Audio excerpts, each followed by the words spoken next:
ഒരു വളരെ ചെറിയ കഥ പറയാം. തെരഞ്ഞെടുപ്പുമായി ബന്ധപ്പെട്ട് വികസന സംവാദത്തിന് ശ്രീ പിണറായി വിജയൻ ശ്രീ വി ഡി സതീശനെ വെല്ലുവിളിച്ചു. സംവാദത്തിന് തയ്യാർ, തീയതിയും സ്ഥലവും കുറിച്ചോളൂ എന്ന് പ്രതിപക്ഷ നേതാവ്. കഥ അവസാനിച്ചു. കഥ മാത്രമല്ല, സർക്കാരിന്റെ കാര്യവും അവസാനിച്ചു. പരസ്യ സംവാദത്തിൽ നിന്ന് മുങ്ങിയ മുഖ്യമന്ത്രി പിന്നെ പൊങ്ങിയത് CIDമാർ മാനേജ് ചെയ്യുന്ന ഫേസ്ബുക്കിലാണ്. ഇനി ആ ഫേസ്ബുക്ക് സംവാദം നോക്കാം. ഇരുണ്ട കാലമാണത്രേ.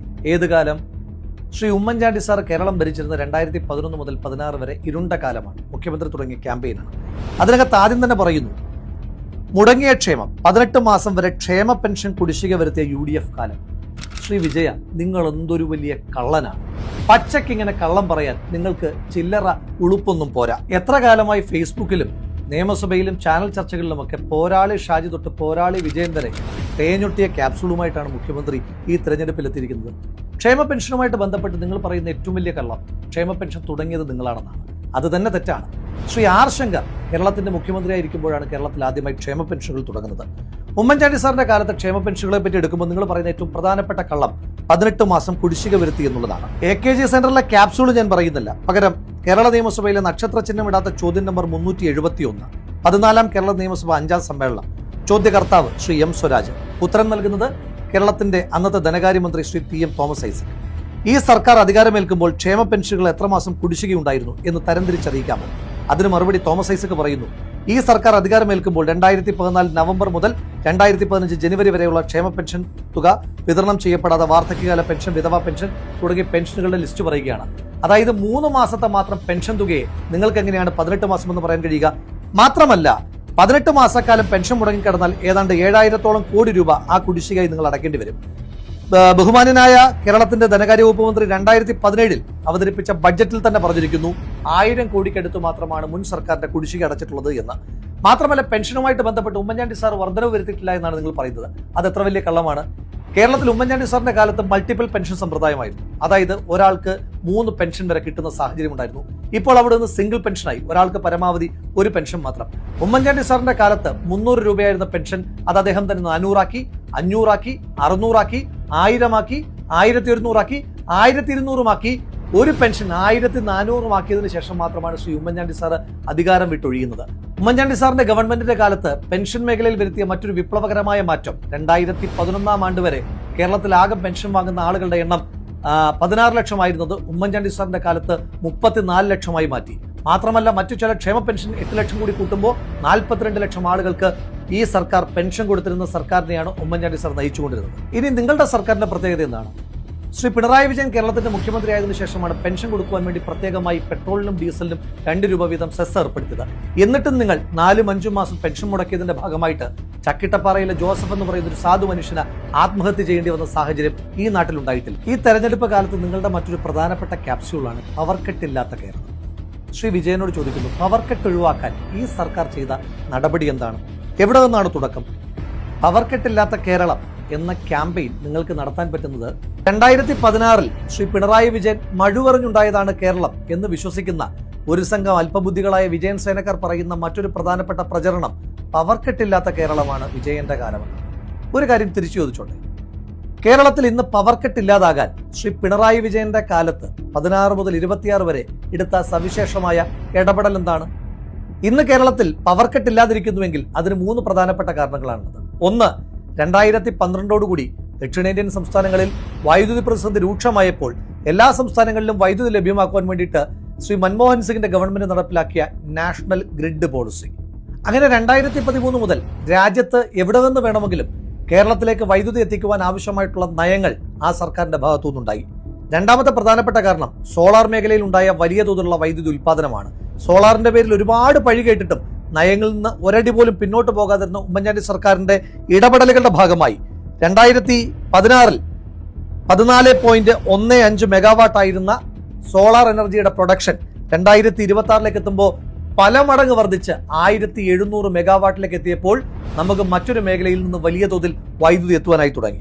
ഉമ്മൻചാണ്ടി സാറിന്റെ കാലത്ത് 4 രൂപ 29 പൈസയ്ക്ക് ഉണ്ടാക്കിയിരുന്ന ദീർഘകാല വൈദ്യുതി കരാർ ഈ സർക്കാർ വന്നപ്പോൾ 6 രൂപ 12 പൈസയാക്കി വർദ്ധിപ്പിച്ചത് കാരണമാണ് പിന്നീട് വൈദ്യുതി ചാർജിൽ വർധനവുണ്ടാകുന്നതും ഇപ്പോഴും അങ്ങിങ്ങായി പവർ കട്ടുകൾ ഉണ്ടാകുന്നതിന്റെ പ്രധാനപ്പെട്ട കാരണം. ഇനി നിങ്ങൾ പറയൂ, ഈ സർക്കാർ എന്ത് ചെയ്തിട്ടാണ് പവർ കട്ടില്ലാത്ത കേരളം ഉണ്ടായത്? ഇനി മറ്റൊരു കാരണം കൂടിയുണ്ട് കേട്ടോ. നിങ്ങൾ അറബിക്കടലിലേക്ക് തള്ളിയ ഇൻഡോ US ന്യൂക്ലിയർ ഡീലും അതുപോലെ തന്നെ നിങ്ങൾ സമരം ചെയ്ത് നിർത്തലാക്കാൻ ശ്രമിച്ച കൂടംകുളം പദ്ധതിയുമൊക്കെ കേരളത്തിന് ഇഷ്ടംപോലെ വൈദ്യുതി എത്തുന്നതിന് പ്രധാനപ്പെട്ട കാരണങ്ങളാകുന്നുണ്ട് കേട്ടോ. ഡൽഹി പോലെയുള്ള ക്യാപിറ്റൽ സിറ്റിയിൽ ഉണ്ടായിരുന്ന മെട്രോയെ കൊച്ചു കേരളത്തിലേക്ക് എത്തിച്ച ഉമ്മൻചാണ്ടി സാറിന്റെ കാലത്തെയാണോ നിങ്ങൾ ഇരുണ്ട കാലമെന്ന് അടയാളപ്പെടുത്തുന്നത്? വാദത്തിന് വേണ്ടി നിങ്ങൾ പറയാറുണ്ട് ശ്രീ പിണറായി വിജയന്റെ കാലത്താണ് മെട്രോ കൊച്ചിയിൽ ഉദ്ഘാടനം ചെയ്യപ്പെട്ടത് എന്ന്. അത് ശരിയാണ്, 2017. പക്ഷേ ഉമ്മൻചാണ്ടി സാറായിരുന്നു 2016 വരെ ഈ കേരളത്തിന്റെ മുഖ്യമന്ത്രി. ഒരു വർഷം കൊണ്ട് മെട്രോ ട്രാക്ക് പൂർത്തീകരിച്ച് മെട്രോ ഓടിത്തുടങ്ങുവാൻ പിണറായി വിജയന്റെ കയ്യിൽ മാന്ത്രികതണ്ടൊന്നുമില്ലല്ലോ. എന്താ ഈ സർക്കാർ ചെയ്തത്? ചെടിച്ചട്ടി വെച്ചു, പെയിന്റ് അടിച്ചു, ഉദ്ഘാടനം ചെയ്തു. ഇതല്ലാതെ എന്താണ് ഈ സർക്കാരിന്റെ കോൺട്രിബ്യൂഷൻ? ഇപ്പോഴും ഫേസ് 2 എക്സ്പാൻഷൻ 10 വർഷമായിട്ടും പെൻഡിംഗ് ആണെന്ന് പറയുമ്പോൾ അറിയാം ഈ സർക്കാരിന്റെ മെട്രോയിലെ കെടുകാര്യസ്ഥത. മാനും മനുഷ്യനും കയറാതെ പാമ്പുകൾ കയ്യേറിയിരുന്ന മൂർഖൻപറമ്പ് എന്ന് പറയുന്ന ഒരു സ്ഥലത്തെ പറ്റി കേട്ടിട്ടുണ്ട്. അതാണ് ഇന്നത്തെ കണ്ണൂർ വിമാനത്താവളം. കേരളം പോലെ പ്രവാസ ലോകത്തെ ഏറെ ആശ്രയിക്കുന്ന ഒരു സംസ്ഥാനത്തിന്റെ വിവിധ ഭാഗങ്ങളിൽ എയർപോർട്ട് എന്നുള്ളത് ഉമ്മൻചാണ്ടി സാറിന്റെ ആശയമായി. അതിന്റെ ഭാഗമായിട്ടാണ് കണ്ണൂരിൽ വിമാനത്താവളം കൊണ്ടുവന്നതും അതിനു വേണ്ടുന്ന പ്രവർത്തനങ്ങളുമായിട്ട് മുന്നോട്ട് പോകുന്നത്. അപ്പോഴും നിങ്ങൾ പറയും പിണറായി വിജയന്റെ കാലത്താണ് കണ്ണൂർ വിമാനത്താവളം ഉദ്ഘാടനം ചെയ്തതെന്ന്. ആ ഉദ്ഘാടനം ചെയ്യുന്ന വർഷം ഏതാണെന്ന് അറിയാമോ? 2018. 16 വരെ ഓർമ്മിപ്പിക്കുന്നു, ഉമ്മൻചാണ്ടി സാറായിരുന്നു കേരളത്തിന്റെ മുഖ്യമന്ത്രി. 2 വർഷം കൊണ്ടൊരു വിമാനത്താവളം ഉണ്ടാക്കാൻ പിന്നെയും പിണറായി വിജയന്റെ കയ്യിൽ മാന്ത്രികതണ്ടില്ലെന്ന് നിങ്ങൾ ആലോചിക്കണം. ഉമ്മൻചാണ്ടി സാർ മുഖ്യമന്ത്രി ആയിരിക്കുമ്പോൾ തന്നെ ടെസ്റ്റ് ഫ്ലൈയുടെ ഭാഗമായി ആദ്യ വിമാനം കണ്ണൂർ വിമാനത്താവളത്തിൽ ലാൻഡ് ചെയ്യുമ്പോൾ EP ജയരാജന്റെ നേതൃത്വത്തിൽ പുറത്ത് സമരമുണ്ടായിരുന്നു. അന്ന് പറഞ്ഞത് റൺവേയുടെ നീളം കുറവാണ് എന്നാണ്. 10 വർഷം കഴിഞ്ഞിട്ടും റൺവേയുടെ നീളമൊന്നും കൂടിയിട്ടില്ല കേട്ടോ. ഉമ്മൻചാണ്ടി സാറ് കൊണ്ടുവന്ന കണ്ണൂർ വിമാനത്താവളത്തിന്റെ ഉദ്ഘാടനം നടത്തിയെന്നല്ലാതെ ആറന്മുള അടക്കം ശബരി വിമാനത്താവളം അടക്കമുള്ള ഏതെങ്കിലും ഒരു പദ്ധതിയെ മുന്നോട്ട് കൊണ്ടുപോകുവാൻ നിങ്ങൾക്ക് കഴിഞ്ഞിട്ടുണ്ടോ? ഇന്ത്യയുടെയല്ല, ഏഷ്യയുടെ തന്നെ ഏറ്റവും സാധ്യതയുള്ള തുറമുഖമായി മാറുവാൻ പോകുന്ന വിഴിഞ്ഞം തുറമുഖ പദ്ധതിയുമായിട്ട് ഉമ്മൻചാണ്ടി സാർ മുന്നോട്ട് പോകുമ്പോൾ 5000 കോടി മാത്രം ആകെ എസ്റ്റിമേറ്റ് ചെയ്തിരുന്ന പദ്ധതിക്ക് 6000 കോടി രൂപയുടെ കടൽക്കൊള്ള എന്ന അഴിമതി ആരോപണം ഉന്നയിച്ചവരാണ് നിങ്ങൾ. ഉമ്മൻചാണ്ടി സാറിന്റെ കാലത്ത് അദാനിയുമായി എഗ്രിമെന്റ് ഉണ്ടാക്കുമ്പോൾ 1000 ദിവസം കൊണ്ട് പണി പൂർത്തീകരിച്ചില്ല എങ്കിൽ പിന്നീടുണ്ടാകുന്ന ഓരോ ദിവസത്തെ കാലതാമസത്തിനും അദാനിയുടെ കമ്പനി കേരളത്തിന് നഷ്ടപരിഹാരം തരണമെന്ന് പറയുന്ന എഗ്രിമെന്റ് ഉണ്ടായിരുന്നു. അതടക്കം വയലേറ്റ് ചെയ്തുകൊണ്ട് നിങ്ങൾ വൈകിപ്പിച്ച വിഴിഞ്ഞം തുറമുഖം ഇപ്പോഴും ഫുൾ ഫ്ലഡ്ജിലേക്ക് തുറന്നു കൊടുക്കുവാൻ 10 വർഷങ്ങൾക്ക് ശേഷവും നിങ്ങൾക്ക് കഴിഞ്ഞിട്ടില്ല എന്നുള്ളത് എത്ര വലിയ പരാജയമാണ്. കേരളത്തിൽ ഇനിയും തുടങ്ങുമെന്ന് പറഞ്ഞിരിക്കുന്ന 3 തുറമുഖങ്ങൾ എവിടെയൊക്കെയാണ് നിങ്ങൾ ഓപ്പൺ ചെയ്തിട്ടുള്ളത് എന്നുകൂടി ഒന്ന് പറഞ്ഞു തരാം. പാലാരിവട്ടം പാലം ഓർമ്മയില്ലേ? പാലാരിവട്ടത്ത് മാത്രമല്ല കേട്ടോ, കേരളത്തിൽ 227 ഇടത്താണ് പുതിയ പാലങ്ങൾ 400 ദിവസം കൊണ്ട് ഉമ്മൻചാണ്ടി സാറിന്റെ കാലത്ത് നിർമ്മിക്കപ്പെട്ടത്. അതിനകത്ത് തന്നെ 100 പാലങ്ങൾ വലിയ പാലങ്ങളായിരുന്നു. എന്നിട്ടും അതൊന്നും റിപ്പോർട്ട് ചെയ്യാതെ ഇല്ലാത്ത അഴിമതി ഉന്നയിച്ച്, ഇല്ലാത്ത ബലക്ഷയം ഉന്നയിച്ച് പാലാരിവട്ടം പാലത്തിന്റെ പേരിൽ നിങ്ങൾ ഒരു സർക്കാരിനെ താറടിച്ചിട്ട് വർഷം 10 കഴിഞ്ഞിട്ട് ഇപ്പോഴും ഉമ്മൻചാണ്ടി സാറിന്റെ കാലത്ത് നിർമ്മിച്ച അതേ പാലാരിവട്ടം പാലത്തിൽ കൂടി തന്നെയല്ലേ ഈ വാഹനങ്ങളെല്ലാം കടന്നു പോകുന്നത്? കേരളത്തിന്റെ ആരോഗ്യരംഗത്തെ പറ്റി ഞാൻ പ്രത്യേകം പറയേണ്ടുന്ന കാര്യമില്ല. ശസ്ത്രക്രിയയ്ക്ക് ശേഷം കത്രിക മറന്നു വെക്കുന്ന കേരളത്തിന്റെ ആരോഗ്യവകുപ്പിൽ മന്ത്രിക്ക് പെടലിക്ക് മാരകമായ ഒരു രോഗം വന്നിട്ട് ജില്ലാ ആശുപത്രി മുതൽ മെഡിക്കൽ കോളേജ് വരെ പോയിട്ടും എന്താണ് രോഗമെന്ന് ഇപ്പോഴും സ്ഥിരീകരിക്കാൻ കഴിയാത്ത കേരളത്തിൽ ഈ സർക്കാരിന്റെ കാലത്തെ ആരോഗ്യരംഗത്തെയും ഉമ്മൻചാണ്ടി സാറിന്റെ കാലത്തെ ആരോഗ്യരംഗത്തെയും തമ്മിലൊന്ന് താരതമ്യം ചെയ്ത് നോക്കൂ.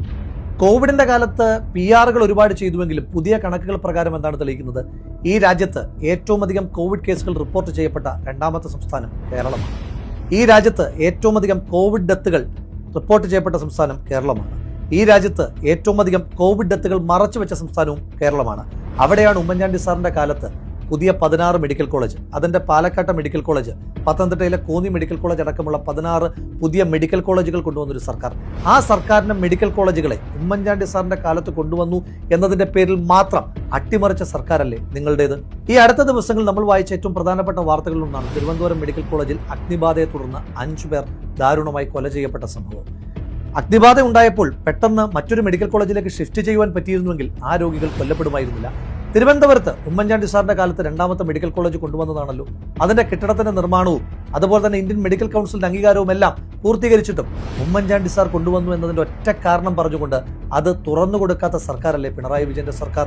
നിങ്ങളല്ലേ ആ 5 കൊലപാതകങ്ങൾക്ക് ഉത്തരവാദികൾ? ഈ സർക്കാരിൻ്റെതായ ഏറ്റവും പ്രധാനപ്പെട്ട അവകാശവാദം നാഷണൽ ഹൈവേ ആണ്.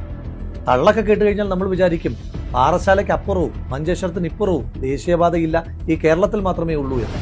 ദേശീയപാത നിർമ്മാണത്തിൽ സംസ്ഥാന സർക്കാരിന് യാതൊരു പങ്കുമില്ല. ആ മുതൽ ക്ഷ വരെ ചെയ്യുന്നത് നാഷണൽ ഹൈവേ അതോറിറ്റി ഓഫ് ഇന്ത്യയാണ്. ഇത് എന്റെ വാക്കുകളല്ല. 22/5/2025 ഹൈവേ തകർന്നപ്പോൾ കേരളത്തിന്റെ മുഖ്യമന്ത്രി ശ്രീ പിണറായി വിജയൻ പറഞ്ഞ വാക്കുകളാണ്. കൂളിമാട് പാലം തകരുമ്പോൾ കാറ്റിന്റെ കുഴപ്പം, കരാറുകാരന്റെ കുഴപ്പം. ചെറിയൊരു കലിങ്ക് കെട്ടിയാൽ എൻ്റെയും എൻ്റെ റിയാസിൻ്റെയും ക്രെഡിറ്റ് എന്ന് പറയുന്ന കേരളത്തിൻ്റെ മുഖ്യമന്ത്രിയുടെ തന്നെ വാചകങ്ങളാണിത്. നാഷണൽ ഹൈവേയുമായി ബന്ധപ്പെട്ട് നിങ്ങൾ പറയുന്ന മറ്റൊരു പ്രധാനപ്പെട്ട ആർഗ്യുമെന്റ്, ഈ സർക്കാരിന്റെ കാലത്താണ് അത്രേ ഭൂമി ഏറ്റെടുക്കുവാൻ കഴിഞ്ഞത്. മുൻ സർക്കാർ അത് പൂട്ടിപ്പോയിരുന്നു അത്രേ. യാഥാർത്ഥ്യം എന്താണ്? 2013 ശ്രീ മൻമോഹൻ സിംഗ് ഇന്ത്യയുടെ പ്രധാനമന്ത്രി ആയിരിക്കുമ്പോഴാണ് ഈ ഭൂമി ഏറ്റെടുക്കലുമായി ബന്ധപ്പെട്ട് ന്യായമായ കോമ്പൻസേഷൻ കൊടുക്കുന്ന പുതിയ ഒരു നിയമം ഈ രാജ്യത്ത് കൊണ്ടുവരുന്നത്. അതിന്റെ ചുവട് പിടിച്ചുകൊണ്ട് 2014 തൊട്ട് ഇങ്ങോട്ടാണ് ന്യായ വില കിട്ടി തുടങ്ങിയത്. അതിന്റെ അടിസ്ഥാനത്തിലാണ് ആളുകൾ ഭൂമി കൊടുക്കുവാൻ തയ്യാറായത്. ഇനിയൊന്ന് പറയട്ടെ, കോഴിക്കോടടക്കം പാലക്കാട് അടക്കമുള്ള പ്രദേശങ്ങളിൽ ദേശീയ ഹൈവേക്കെതിരായിട്ട് ഏറ്റവും അധികം സമരം ചെയ്തതാരാണ്? നിങ്ങളല്ലേ. ദേശീയ ഹൈവേക്കെതിരായിട്ട് സമരം ചെയ്ത മുരളിയെ ഗുരുവായൂർ ദേവസ്വം ബോർഡിന്റെ ചെയർമാനാക്കിയ പാർട്ടിക്കാരല്ലേ നിങ്ങൾ? ഈ സർക്കാരിന്റെ മറ്റൊരു നേട്ടമായി പറയുന്നത് ഗെയിൽ വാതക പൈപ്പ് ലൈൻ നടപ്പിലാക്കിയെന്നാണ്. ഗെയിൽ ഭൂമിക്കടിയിലെ വാതക ബോംബ് എന്ന് മുദ്രാവാക്യം വിളിച്ച് സമരം ചെയ്ത പി രാജീവാണെന്ന് കേരളത്തിന്റെ വ്യവസായ മന്ത്രി എന്നുകൂടി ആലോചിച്ചിട്ട് വേണം സർക്കാർ അങ്ങനൊരു അവകാശവാദം ഉന്നയിക്കാൻ. രാജീവിനെ പറ്റി പറഞ്ഞപ്പോഴവർക്ക് ഈ സർക്കാരിന്റെ മറ്റൊരു പ്രധാനപ്പെട്ട നേട്ടമായി പറയുന്നത് കേരളത്തിൽ കഴിഞ്ഞ 5 വർഷക്കാലം കൊണ്ട് 5 ലക്ഷം പുതിയ സംരംഭങ്ങൾ തുടങ്ങിയെന്നാണ്. അതിന്റെ കണക്ക് നമുക്ക് നോക്കാം. കേരളത്തിൽ ആകെയുള്ളത് 941 ഗ്രാമപഞ്ചായത്തുകളാണ്. അങ്ങനെ നോക്കുമ്പോൾ ആകെ 5 ലക്ഷം വ്യവസായ സംരംഭങ്ങൾ വരണമെങ്കിൽ ഒരു പഞ്ചായത്തിൽ 531 പുതിയ സംരംഭങ്ങൾ തുടങ്ങണം. ഇനി നിങ്ങൾ പറയൂ, നിങ്ങളുടെ പഞ്ചായത്തിൽ ഈ 5 വർഷം കൊണ്ട് വന്ന പുതിയ ആ 531 വേണ്ട, 500 വേണ്ട, 200 പുതിയ സംരംഭങ്ങളുടെ ലിസ്റ്റ് നിങ്ങൾക്കൊന്ന് പറയാൻ കഴിയുമോ? വിലക്കയറ്റത്തെ പിടിച്ചു നിർത്തിയെന്നാണ് നിങ്ങൾ പറയുന്ന മറ്റൊരു അവകാശവാദം. 2016 1 കിലോ അരിയുടെ വിലയും 2026 1 കിലോ അരിയുടെ വിലയും തമ്മിൽ താരതമ്യപ്പെടുത്തുമ്പോൾ 30 രൂപയുടെ വ്യത്യാസമെങ്കിലും ഏറ്റവും ചുരുങ്ങിയതുണ്ട് എന്ന് മനസ്സിലാക്കിയിട്ട് വേണം വിലക്കയറ്റത്തെ പറ്റി ബാക്കിയുള്ള റോക്കറ്റ് സയൻസുകളെല്ലാം നിങ്ങൾ പറയാനായിട്ട്. ഈ സർക്കാരിന്റെ കൊള്ളരുതായ്മകൾ പറയാനാണെങ്കിൽ ഒരു വലിയ പട്ടിക തന്നെയുണ്ട്. പറയാൻ ഒരു ദിവസമൊന്നും മതിയാകാതെ വരും 10 വർഷത്തെ ദുരിത ജീവിതം. പക്ഷെ അത് പറയേണ്ടുന്ന കാര്യമില്ല.